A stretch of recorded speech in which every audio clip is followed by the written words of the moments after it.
Yo guys, it's CFD. Welcome back to the channel. Welcome back to a brand new video. And today we're talking Premier League match day 14, Chelsea versus Brighton in the Premier League. So we're back with a match preview. Hopefully this game will be better than the Newcastle Chelsea one, because I'm sorry, it was disgraceful. It was disgraceful, but we've got a lot to get through today in terms of the preview. So before we get into it all, please like, subscribe, hit the bell notification so you're notified every time I upload a video. Also, first link in the description.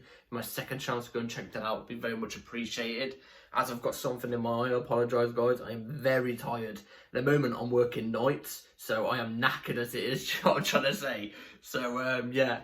Let's get straight into this. So Chelsea versus Brighton today is a must win. As I said in my last video, because we lost to Newcastle 4-1, especially in the manner that we lost, we've got to win this game and the United game. We've got to get a minimum of 6 points in those next two games. In these next two games, we've got to get 3 points tomorrow. We've got to get 3 points against United. No excuses. I don't even care. We have to. It's a must, because currently, right now, right in this very second, we are sitting 11th. 13 games played, 16 points. That's awful. And everybody likes to go on about our run of form, you know, when we beat Tottenham and drew to City. Do you want to know our run of form? Draw, loss, win, draw, loss. That's not a good run of form. That's not a good run of form. Brighton right now are sitting 8th, 13 games played, 22 points. So they are currently 6 points ahead of us on 16, 17, 18, 19, 20, 21, 22. Yeah, six points ahead. So even if we win tomorrow, we don't even go above them. We close the gap to 3. It's absolutely balmy that we're in this position again. Where we're in the position where we're looking at 12th, 13th, 14th, 15th, 16th. Who, let me just say this by the way, if we lose tomorrow and the teams that are 12th, 13th, 14th, 15th win, they go above us. They go above us by a point or two. That is shocking. We could fall to 15th if we lose tomorrow. Or we drop any points tomorrow. We could be around the 15th. We're looking down again.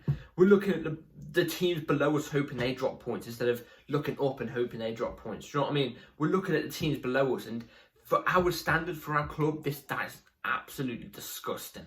Disgusting. So we need to get 6 points minimum. I think we can do it. We should be able to get 3 points against Brighton, even though they're a solid team. We should be able to get 3 points against them. We have the team to do it. And we should be getting 3 points against United. They're not really a good team. They just somehow get a result out of the hat. I don't know how, but they just do. So fair play to them on that behalf. So yeah, we need to win tomorrow. There's no excuses about it. Even if we beat Newcastle, I would want us to win tomorrow, obviously. Do you know what I mean? But it screams we have to win more. But you know what's the funny thing? We played Newcastle, and obviously I mentioned that they've got 11 men out injured. It's funny because Brighton right now, I've got 11 players out injured, I'm pretty sure. These are the players that they will be missing tomorrow, Brighton. I'm not going to put a picture on the screen, I'll just read it out to you. So, Adam Webster, Estepina, if you know Estepina, Solly March, James Milner, Danny Welbeck, Escisco, whatever his name is, that young centre mid, good player. Matoma, Ansu Fati, Lamptey. So as I said, that's 9 players actually. So as I said with the Newcastle one, I didn't know if they were first teamers or subs or whatever. It seems like majority of Newcastle's first teamers were out on the pitch. This one, I can definitely tell you for certain. Estepina, March. I'm glad Welbeck's out injured because he always scores past us for some odd reason. I don't know why. And Cisco, Matoma, Fati, and Lamptey. Them 6 players are usually Brighton starters. They're all usually Brighton starters. I don't know about the other lot apart from Welbeck. They've got 9 men out injured. You know what this means? Brighton 1-0 win. That's what it's going to be. If we don't pick up more points, if we don't pick up 3 points tomorrow, and we drop points again to a team that have been riddled with injuries and are not usually used to these amounts of injuries happening to them, it's absolutely shambolic if we don't get another win. Absolutely shambolic. So we have to pick up points tomorrow. It's a must. As I said, we've now got Brighton, and then we got United. But I didn't realise how hectic our schedule is for December. So our schedule right now is Obviously, Brighton on Sunday the 3rd. Wednesday the 6th is United. Sunday the 10th is Everton. Saturday the 16th is Sheffield United. Tuesday the 19th, Newcastle Carabao Cup. Sunday the 24th, Christmas Eve, weird, is Wolverhampton Wanderers. Wednesday the 27th is Crystal Palace. And Saturday the 30th is Luton. So I don't even care about the quality of the teams like Luton and stuff like that. That's a hectic schedule. We've been playing one game a week recently because obviously we've had no Europe. Other teams have been playing 2 games a week. Yet we've been disgraceful and picked up only 16 points in 13 against those teams. Do you know what I mean? And now we're being hit with the schedules of 1, 2, 3 games a week. Now we're in the December part. Is it going to be worse? Are we going to be worse? And do you know what's even worse as well? December. If you don't already know, get to know. We are shit in December. We play awful all the time in December. It's our bogey month. I'm worried. I'm worried. We could go 20 games and only have 16 points at this rate. I'm not even joking.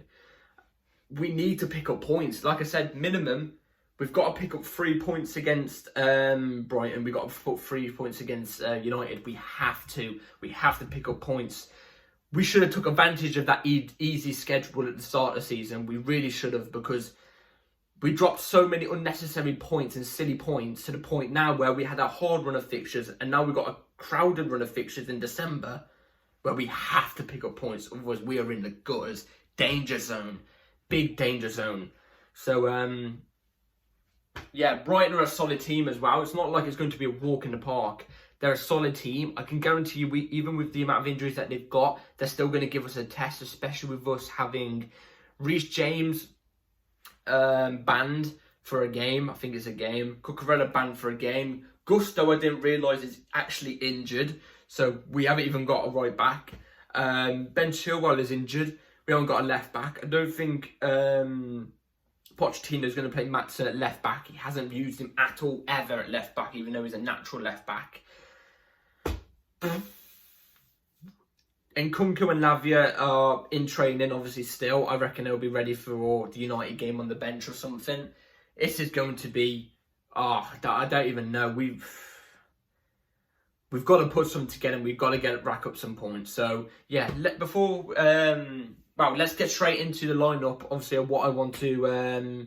what I would like us to go with for tomorrow's game. So, the lineup I want to go with for tomorrow... Obviously, the 4-2-3-1 like usual. I'm going to go for a couple switches, couple changes. So, here it is. Starting off with Robert Sanchez in goal. Levi Colwill left back. Badiashile, Thiago Silva is your centre backs. Disasi is your right back.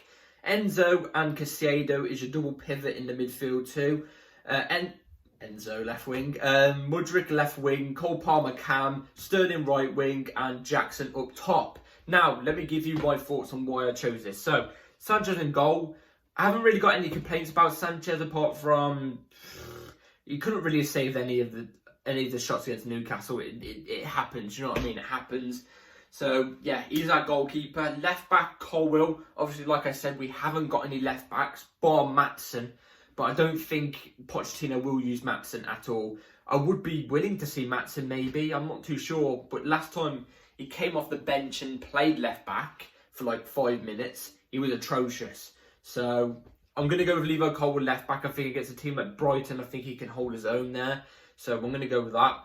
Badiashile, Thiago Silva.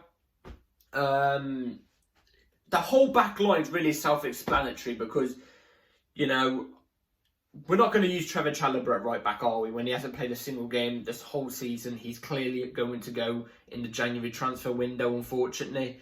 We're not going to play him. But I would choose Badiashile and Thiago Silva my centre-backs anyway. I would do that. Hope Thiago Silva doesn't make any mistakes this time, because obviously the mistakes he made against Newcastle, I've never seen him do before in his whole career. And I do never want to see him do it again because it was bad. But yeah, Disasi right back. Now this is the one where a lot of people are going to probably look at me and go, what are you doing putting Disasi at right back? I get it. He's not as quick for a right back. He hasn't got the passing... the vision as a right back, but who else have we got to go at right back? Gusto's injured. Reece James is banned. Who else have we got to go right back? Disasi can play right back. He's done right back before in his career. He's done right back in the Premier League before. We've seen him play there. I would be going Disasi right back just because he's got the somewhat experience there. I know Caicedo has got experience as an inverted right back, but I would much prefer us to go with someone a bit more defensively solid in terms of like he knows what the back four is about. Do you know what I'm trying to say? So Disasi right back, Enzo Caicedo. I thought Enzo was brilliant. I thought Enzo was really good against Newcastle. I thought it was that only shining light. A lot of people think different. I don't know. He's started to become a scapegoat for some reason, but he was our only shining light against Newcastle. Caicedo didn't play, so he should be fully fit to go straight in and play against Brighton. Caicedo's that sweeper, isn't he? He's that sweeper. And when he came off the bench, he actually looked okay against Newcastle. So against his former club, I'm expecting big things off him. He should know what a couple of his teammates are capable of because he was there for their pre-season. So he should know what they are somewhat capable of. Do you know what I'm trying to say? And let's be real, Enzo and Caicedo are our main two. They're our main two and they're brilliant. And I want them to be our main two for the next couple of years. So let's start building the chemistry even more with them. Keep it going. Mudryk left wing. I want to see Mudryk start against Brighton. He played well against Brighton in pre-season, albeit it's pre-season, but he played well there. Last time he played against Brighton in the league, he looked dangerous. Didn't get enough of the ball though, so I'm hoping this time Levi Colwill can spot Mudryk on a couple runs, because there's a couple of times where Mudryk's ready off on his bike and nobody can spot the pass, bar Enzo, but Enzo doesn't usually have the ball to pass to him when he's trying to make that run, if you know what I'm trying to say. So I want to see Mudryk making the runs a bit more. Stop playing so far out wide as well. One thing about Mudryk I don't like is he plays too far out wide. There's the whole pitch. You can see the whole camera. He's literally right on the byline here. Every time he makes a run, he's going like that. I want to see him maybe here and start cutting in a bit like that. Do you know what I'm trying to say? I'm not saying, you know, never stay out wide. Just on the odd occasion, just maybe cutting a bit more like an inside forward. I'm not too sure. Cole Palmer Cam. I'm going Cole Palmer Cam. He's played Cam many times. Cam's like, I'm pretty sure Cam's his main position. Right wing's his second, but he could play both as well as each other. So he has to be playing there. He had his first bad game in a Chelsea shirt against Newcastle. He wasn't that great. But him in that Cam position, I think is very, very vital. And I think Gallagher's been brilliant this whole season. I think he really has done. But I think against a team like Brighton, who are, you know, they're a team that hold possession. They're a team that are physical. I would be, you know, what's the word as well? I don't think Gallagher is as more creative as what Palmer is. And for this type of game, I think Palmer is more suited to this type of game. So I've gone Palmer Cam. Sterling right wing. Now I would go with Madueke. I want to see Madueke give him more minutes. But, I mean, Sterling didn't really play well against Newcastle, but he scored a free kick.